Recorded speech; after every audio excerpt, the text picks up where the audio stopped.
حق پاکستان نیوز کے ساتھ میں ہوں محمد جنید اسدی۔ انوکھا سوار انوکھی سواری، پیٹرول کی بڑھتی قیمتیں اور مہنگائی کے سبب اسلام آباد ایئرپورٹ کے ملازم نے انوکھا کارنامہ انجام دے دیا۔ سول ایویشن حکام سے گدا گاڑی لانے کی اجازت مانگ لی۔ تازہ ترین ویڈیوز کے لیے چینل کو سبسکرائب کر کے بیل آئیکن اور آل نوٹیفیکیشن پر کلک کریں۔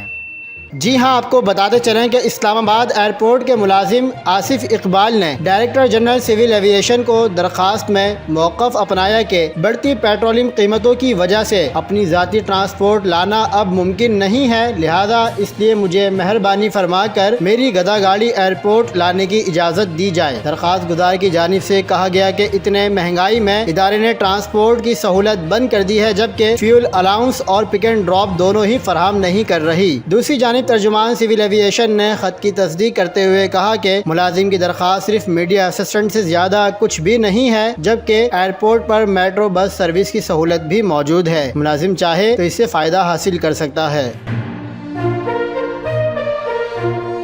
مزید خبروں کے لیے دیکھتے رہیے حق پاکستان نیوز۔